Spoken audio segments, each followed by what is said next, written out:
Good morning class fourth. Subject है आपका mathematics. इसमें हम लेसन नंबर 10 अपना ज्योमेट्री हम स्टार्ट इसको कर चुके हैं। तो लास्ट वीडियो में हमने इसमें कुछ डेफिनेशंस हमने पढ़ी हैं। इसमें हमने किया है लास्ट वीडियो में पॉइंट, लाइन सेगमेंट, रे एंड स्ट्रेट लाइन। तो इसमें हमने डिफरेंसेस किए हैं कि जो पॉइंट है हमारा क्या होता है। इस तरीके से एक जो डॉट होता है उसे हम क्या कहते हैं, पॉइंट कहते हैं। ठीक है। लाइन सेगमेंट क्या होता है आपका, जिसके दो एंड पॉइंट हैं और वो क्या है, उनकी जो जिस लाइन सेगमेंट की जो लेंथ होती है वो क्या होती है, फिक्स्ड होती है। यानी कि अगर इसको हम आगे बढ़ा नहीं सकते हैं, घटा नहीं सकते हैं। अगर हम लाइन सेगमेंट ड्रॉ कर रहे हैं तो हम बिल्कुल इसे स्केल से बिल्कुल एक डेफिनेट लेंथ इसको हम देंगे। 2 सेंटीमीटर हो गया आपका, 5 सेंटीमीटर है। ठीक है। इसको हम अगर हमने एक बार लाइन ड्रॉ कर दी है तो ठीक है, किसी सेंटीमीटर की, चाहे 9 सेंटीमीटर है आपका, 8 सेंटीमीटर है, तो वो आपका क्या कहलाता है, लेंथ है आपका, लाइन सेगमेंट कहलाता है वो। ठीक है। रे है जो कि एक पॉइंट से निकलती है, स्टार्टिंग इसका पॉइंट है आपका, एक इसका एंड पॉइंट होता है। ठीक है। उसी से आगे आप अपनी लाइन को क्या करते हैं, आगे ले जाते हैं। और आप अपनी, इसकी कोई एक डेफिनेट लेंथ नहीं होती है, फिक्स लेंथ नहीं होती है। ठीक है। तो उसे हम क्या कहते हैं, रे कहते हैं।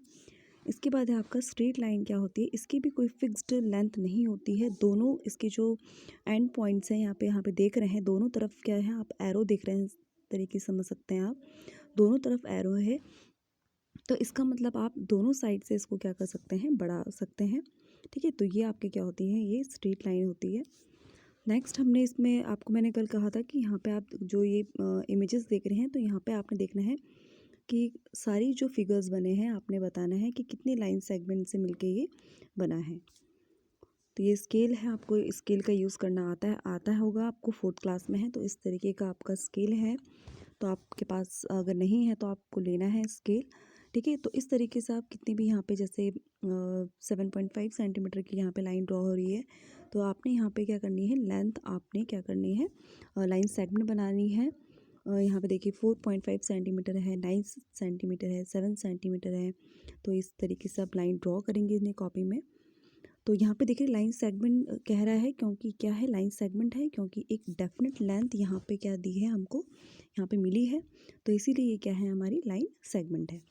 जो ए वाला, ये भी हमारी लाइन सेगमेंट है। यहाँ पे एग्जैक्ट हमको बताना है कि ये इसका मेजरमेंट आप करेंगे, बुक में ही आप स्केल रखेंगे और इससे आप क्या करेंगे, इसकी लेंथ को आप लोग मेज़र करेंगे। ठीक है। तो ये हमने लास्ट में किया था। तो यहाँ पे हमने डेफिनेशंस भी हमने कॉपी में नोट डाउन करनी है अपनी। आज हम इसमें करेंगे, नेक्स्ट टॉपिक है हमारा इसमें एंगल। ठीक है। एंगल को क्या कहते हैं, हम कोण कहते हैं। ठीक है। कोण। तो जितने भी हमने अभी इसमें हमने डेफिनेशंस, इसमें हमने जो टर्म्स हमने पढ़ी हैं, तो ये आप पहले इनको अच्छे से देख लेंगे कि क्या क्या है डेफिनेशंस आपके, अच्छे से इनको आपने लर्न भी करना है। तो अब देखिए आपका एंगल क्या होता है, कोण होता है। ठीक है। ये जो आपका कोण होता है ये किससे बनता है, आपका रेज से मिलके बनता है। ठीक है। जो आपके कोण बनते हैं उनकी कोई डेफिनेट लेंथ नहीं होती है इनकी।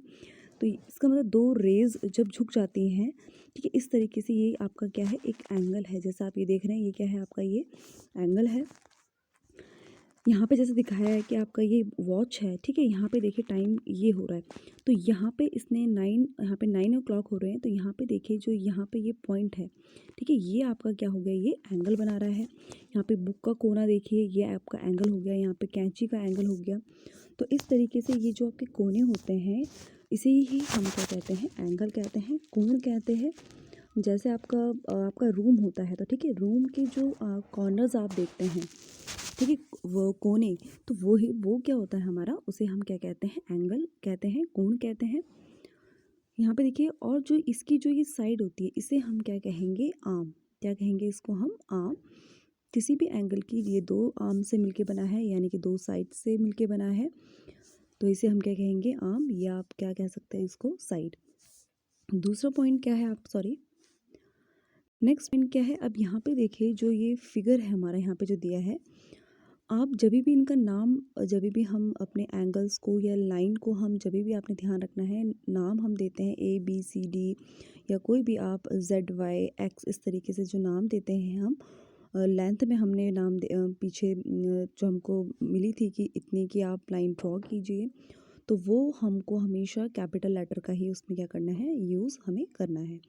ठीक है, अब यहाँ पे देखिए कि यहाँ पे ये ज़ीरो से दो लाइन यहाँ पे से निकल रही है, यानी कि दो रेज यहाँ से क्या है निकली है, ये O पॉइंट है। ठीक है, यहीं से आपका P लाइन निकली है, आर्म निकली है साइड, और यहीं से आपका क्या निकली है, Q। तो यहाँ पे देखिए दोनों, यहाँ पे क्या है आपका जो O है, ठीक है, P और Q दोनों ही एक ही पॉइंट से आपका निकला है, तो इसे हम आर्म, ये हमारी आर्म्स होगी, और जहाँ से हमें ये पॉइंट निकला है दोनों से, ये जो दोनों में कॉमन है O, ठीक है, P के लिए भी O ही से लाइन निकली है एंड Q के लिए भी O से, तो इसे हम क्या कहते हैं, vertex. The common end point of the two rays form an angle is the vertex of the angle. ठीक है, और यहाँ पे इसने क्या बना दिया, इन दोनों लाइन जब ये मिल गई तो यहाँ पे ये क्या बन गया, इसका क्या बना, ये एंगल, यानी कि इसका बन गया ये कोण। How to name a angle, अब कैसे इसको हम नाम देंगे, यहाँ पे देखिए we use capital letters of English alphabets to the names of angle, ये मैं आपको बता चुकी हूँ। The letter denoting the vertex is always written in the middle. अब ये हमेशा O से निकली है, तो इसे हम क्या कहेंगे, जो बीच में है इन दोनों, ये ठीक है, ये जो एंगल है हमारा, इसे हम क्या कहते हैं, वर्टेक्स। ठीक है, ये आपने ध्यान में रखना है। तो एंगल को हम डिनोट इस तरीके से करते हैं, ये आप देख रहे हैं, इस तरीके से क्या करते हैं, एंगल इस, ठीक है, तो इस तरीके से हम इसका सिंबल, हम इसको सिंबलाइज करते हैं, सिंबल इसका ये इस्तेमाल करते हैं। दिस नेक्स्ट यहाँ पे देखिए, यहाँ पे आपका जो ये यहाँ पे जो फिगर है, ये क्या है आपका, POQ, तो इस तरीके से हम लिखेंगे POQ, और आगे इसका क्या लगाएंगे हम, एंगल, इस तरीके से इसको डिनोट हम करेंगे। इसके बाद हम इस तरीके से भी लिख सकते हैं, क्योंकि देखिए POQ एक एंगल ये हो गया, इस तरीके से लिख सकते हैं, और इस तरीके से भी हम लिख सकते हैं, एंगल QO एंड आपका P। तो दोनों में देखिए कॉमन क्या है, OO, तो ये क्या हो गया, इन दोनों एंगल का क्या हो गया, ये एंगल्स का आपका क्या हो गया, ये वर्टेक्स। इसके बाद है आपका इंटीरियर एंड एक्सटीरियर एंगल।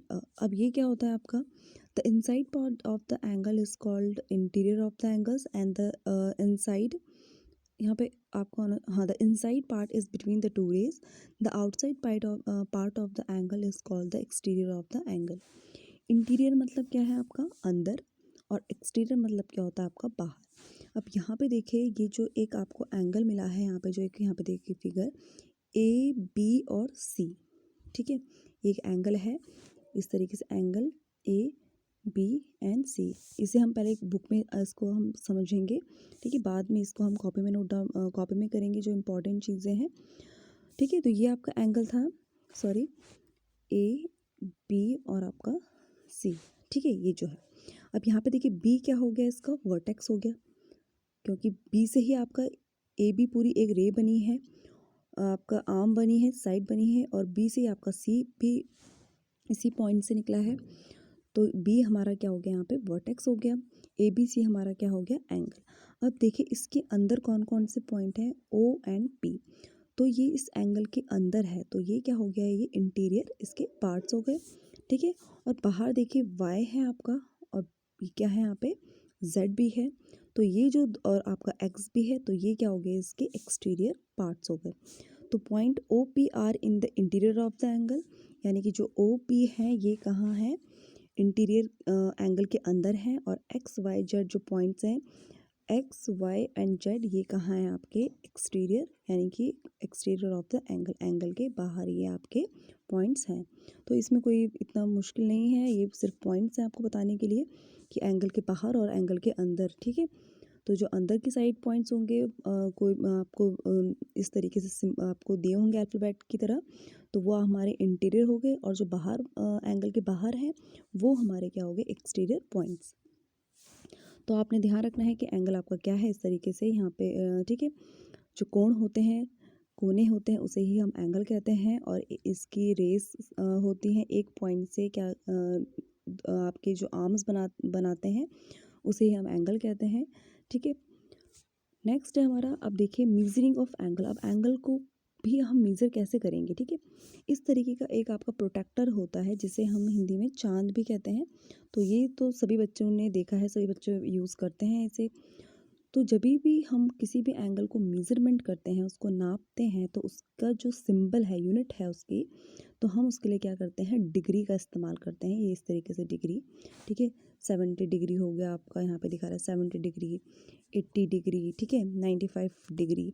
तो ये डिग्री मतलब क्या है, इसका मतलब क्या समझाएंगे आप, क्या समझेंगे, ये क्या है आपका एंगल, ठीक है। तो एंगल आप किस तरीके से बनाने हैं, पहले आप या तो ये जो नीचे एक इसको मैं जूम कर देती हूँ, यहाँ पे देखिए, यहाँ पे देखिए, ये प्रोटेक्टर का क्या होता है, ये जो नीचे लाइन होती है ये क्या होता है, इसका बेस लाइन होती है। इसे ही आप इस कॉपी में इस तरीके से रखेंगे, ठीक है। और यहाँ पे देखिए, यहाँ पे क्या बने हैं, एंगल्स बने हैं यहाँ पे, ठीक है।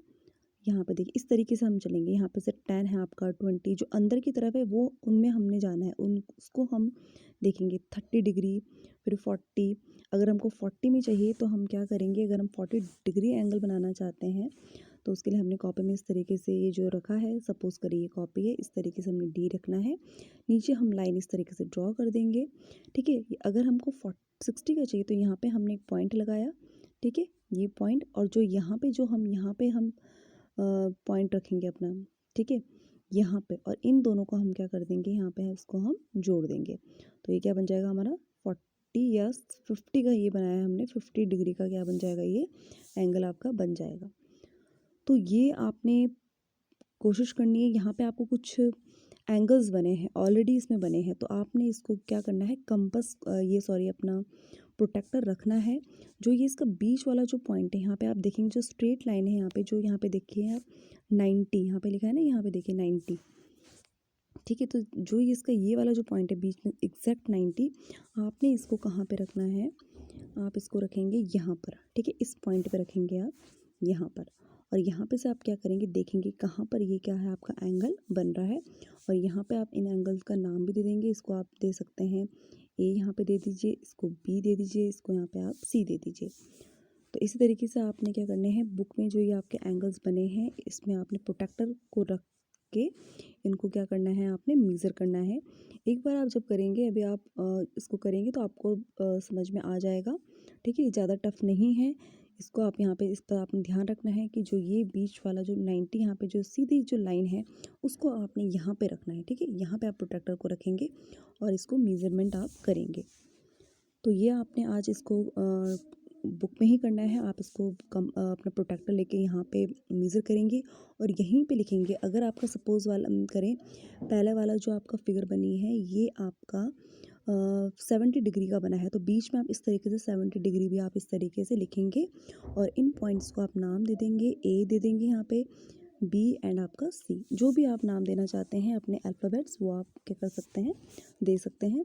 तो इन डेफिनेशंस को आप अच्छे से पढ़ लीजिए और ये एंगल जितना बताया है आपको वो आप अच्छे से प्रिपेयर कर लीजिए।